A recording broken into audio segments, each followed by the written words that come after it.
And welcome back. Thank you for staying with us. You could reach out to us on 22422. That is our SMS line, and at Citizen TV Kenya on Twitter, and our Facebook pages going by that name. Let me reintroduce my opinion court panel to you this evening. To my immediate right is the Lagdera Member of Parliament, Mohammed Shidie. Richard Tuta is seated across from me. He's a security analyst, and Professor Edward Kisiangani, who's our resident political analyst. Gentlemen, I thank you for coming on this very, very sad day where we can report 147 people have been killed in Garissa. Your thoughts? I'll start with you, Mheshimiwa, on what took place today. Yeah, thank you very much, Anne. I think today is the saddest day in this country. It's like the world is crumbling. And I think my sympathy and empathy goes with the family. The families that have lost their loved ones and relatives, friends, and the entire country. We are all grieving. It's a sad day indeed. And in the same note, I want to condemn this cowardly and beastly act, which really is uncalled for, unnecessary, that has really now thrown the country into asunder. I think this should never divide us as a country. We are one nation. We should not be divided in terms of ethnicity, in terms of race, in terms of religion, in terms of regions. This is the time to unite the entire Kenya as one. Because that is very important, because these guys out there, they want to divide this country. And if we get divided, they have won the war. So for us to win this war against terror, we must remain united. At the same time, I want to applaud the President, His Excellency the President, because today he said he's really concerned about these issues, and he said in the same breath that he's going to employ 10,000 soldiers.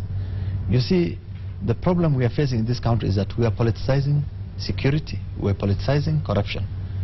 Kenyans have become so litigious that when the President wants to employ people, a busybody, civil activities will go to court and stop that recruitment. And today, look, if we had these 10,000 soldiers, things will have been different. I believe so. Unfortunately, what has happened really affects us. I come from Garissa, that's my hometown. I know the college. I lived in Garissa, I was born in Garissa, and I really feel sorry for the family. It's really painful, and that pain, it's all over the country, because these students are coming from every region in this Kenya, in this country. They're coming from Western Kenya, from Rift Valley, from coast, from all over. Young brains at their prime age, who will have made huge difference, because these were intellectuals, guys who have been admitted through the JAP, Joint Admission Board, meaning that they were brilliant people. So we have lost young generation who will have transformed this country. So I think today is a sad day for us, and this should never happen again. We must find a way forward, because we've been just talking about these things. 147 people dying is not a joke. It's worse than Westgate. It's worse than what happened in Pekotoni, Lamu. It's worse than what happened in Mandera. And all indications are that these guys are also planning bigger things. So we must think, how do we fight these things? And we're going to come back to the way forward a little shortly, and we'll come back to you at that, Prof. I think I have no words to express my sympathy for what has happened. And anybody, whether it's a friend, a parent, witnessing what we have witnessed today, I think I'm in a foul mood, because I don't know how to react. But in a nutshell, this is a national tragedy.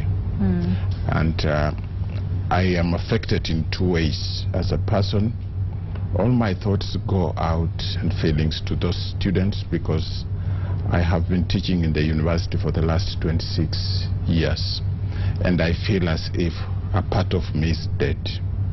Second, as a citizen of this country, I think even our own constitution does not allow anybody to take anybody's life.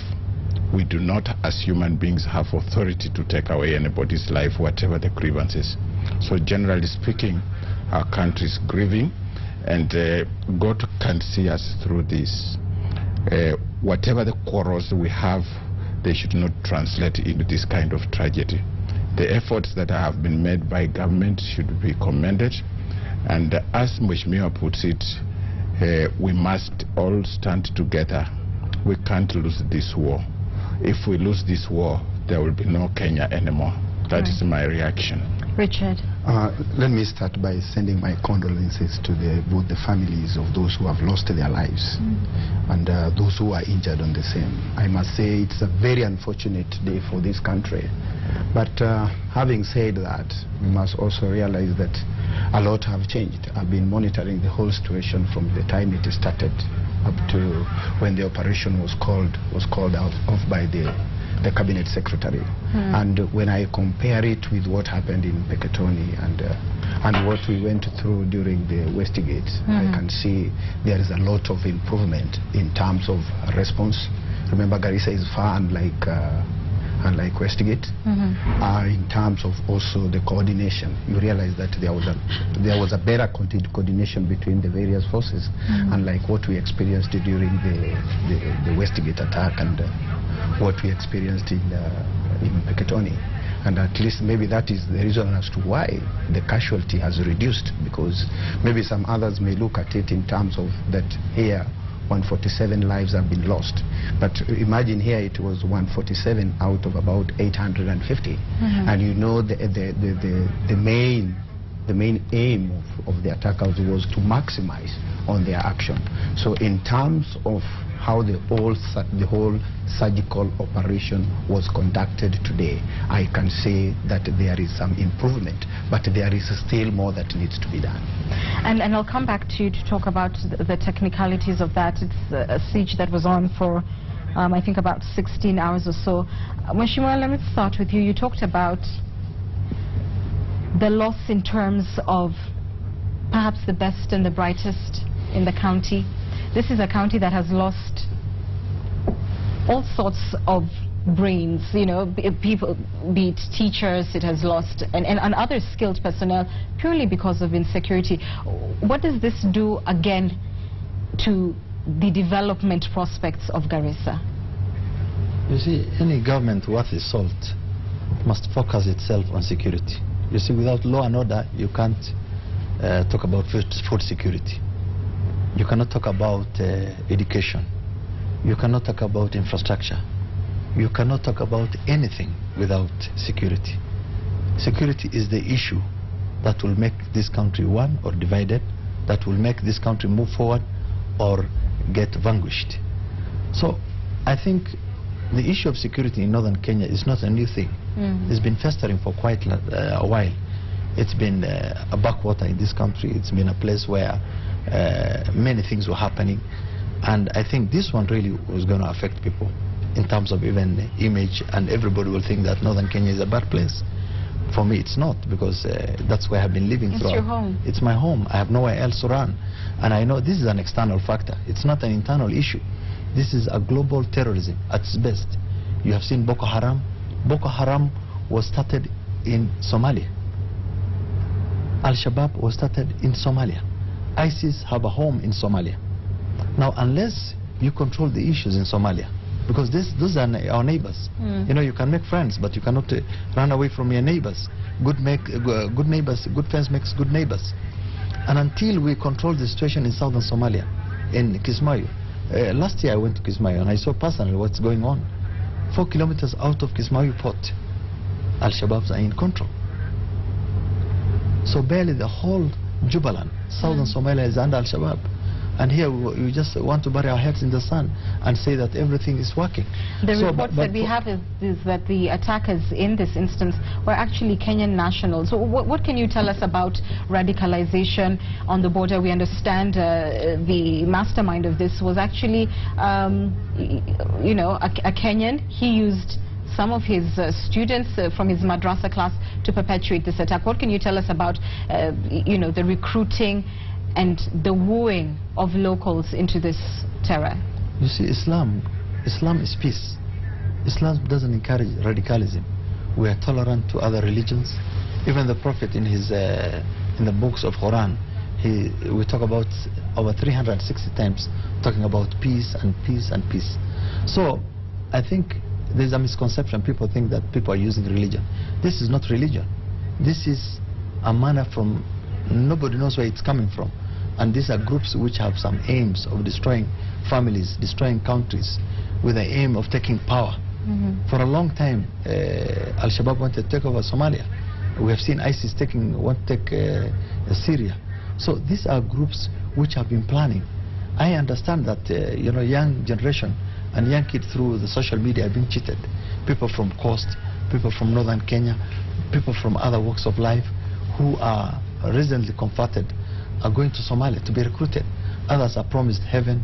They're naive and young kids. Some of them don't know their rights. Some they're not mature. But I have a question, Mheshimiwa. Why is it that, you know, Islam is not the only religion in the world? There are many. There is Hindu, there is Christianity. Why is it that these people who are, you know, fronting the name of Islam are terrorizing the world? Because other communities could still do similar things. The reason why I'm asking you this question is that probably time has come for the mainstream Islamic leaders to call an international conference in which they actually ostracize and in fact ban anybody using the name of Islam to promote international terrorism, so that there is a policy from every government, every leader that believes in Islam, that they should choose another religion, another tag to promote terrorism, but they should never use the name of Islam. From where I stand, I think that not much effort internationally has been undertaken to do that, and that's why it's being done, and it is likely to get worse. What do you think? I think in every religion, in Christianity there's an extremist. Yes. In Hinduism they're extremists. Yes. In Islam there are people who are perverts, who think you know, myopic, who misuse the religion. So there's no single religion in the world that teaches negativity, that teaches hatred. Islam doesn't teach hatred. Christianity doesn't teach hatred. Hinduism, all the religions are good. It's only that some few elements who are out there to wreck other people's life, who misuse religion. In fact, in this particular attack, because I want to talk about cohesion, we understand that the attackers first went and shot out at a mosque, and they called the worshippers there kafirs. How do you keep communities together? And I want to come to you, Richard, on this, because cohesion and integration is paramount for security to take place. How do you keep the communities together without being pegged one against the other? What happens with some of these what we call radical religious ideologies is that when you don't believe in what I believe in, then you are a kafir. Whether you are a Muslim, because even now you see what happened in Garissa, according to what we have just been told, is that they were considering even their fellow Muslims as a kafir. Why? Only because they don't share the same ideology with them. And the reason as why they were calling them as such, you remember that within Islam itself, there are various schools of thoughts. Like for instance, there are 4 schools of thoughts. Now, the issue, if we want to bring people together now, about what we have just said about integration, is for us, first of all, to delink or to delegitimize some of these radical religious ideologies. And the people to do it, they are these scholars, the religious scholars themselves. You don't expect somebody from outside that particular religion to come and demystify some of these radical religious ideologies, because when you do that again, it will be counterproductive on what you are trying to do. So when it comes, like for instance, what is happening to the Muslim world, it is the religious scholars within the Muslim fraternity to come out and delegitimize some of these radical Muslim ideologies that are drivers towards terrorism. Mheshimiwa, let me come back to you. What kind of assistance at this point would you like to see getting to the students who have been affected in this attack, their families and the community at large?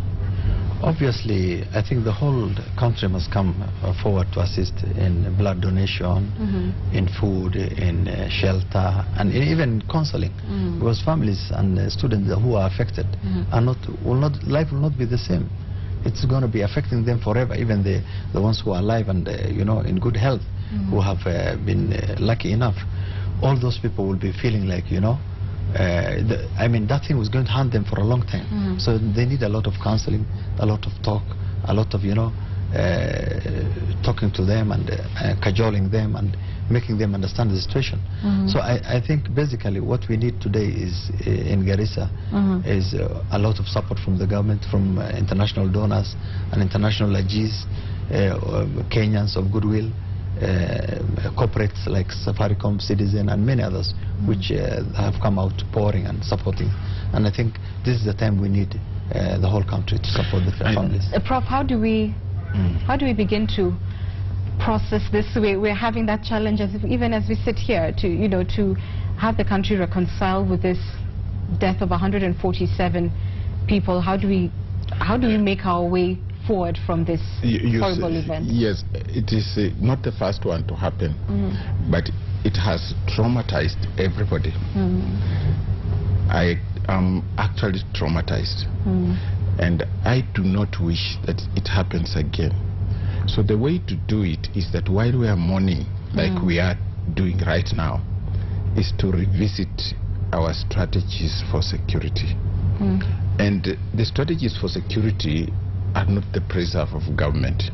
What we request our government is to be a bit more receptive to the suggestions that the citizens make with regard to security, and then try to harmonize that with what comes from what you call experts, so that we come out with a comprehensive program. Because if you look at the way the situation is, in Kenya alone, our internal situation is that the reforms in the security sector have not taken off. And if you watched the president's speech on Thursday, he almost alluded to that. People have been vetted, and some of them have been vetted, and the people you expected not to be holding offices were returned through some mysterious circumstances, recalled, and then charges dropped. That undermines public confidence in the security forces. So the president seems to show that. So this team that you have, the Kabulut team, Parliament should work around it. They don't deserve to be in that position because they have worsened the situation in the security situation. And then the second thing that I thought can be done is to look generally at the command, the way we do our command. Make try to involve the county governors and everybody, so that people look at security as a comprehensive thing for everybody, not just for the central government, so that the resources that are available can be utilized to do that. But when you look at the reaction that the president made today also, by asking 10,000 people to report immediately to Giganjo. In my opinion, and I have been very happy with the way the president has been doing things lately, he has done a few things that anybody would walk to court. The easiest way to deal with the security situation in Garissa was to deploy the Kenya Army, which is already trained. We have enough personnel within the army who could deal with the emergency matter. But the second thing he would therefore have done is that part of the reason why these 10,000 people did not report is because they had been recruited through corruption, and which the president is already fighting. So what he would have done is to deploy the army to deal with the emergency, and then get back and have all those officers who are involved in this corruption go home, but we do a quick recruitment that the people have confidence in. But in the absence of that, if you read Article 159 of the Constitution of Kenya, it says this, that the judiciary derives its power from the people.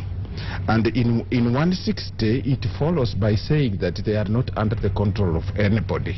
So when the president overrules what the judiciary has already done, what are the legal implications? So he says he's personally responsible for that. But the personal responsibility he has borders on impeachment, because somebody can say, if you took it personally to do this and you know the Constitution does not allow this, you are a victim, you have violated the Constitution, and you can actually be impeached even when he had good intentions. Right. So I think that there is more thought, and I'm sure the president has goodwill from the public.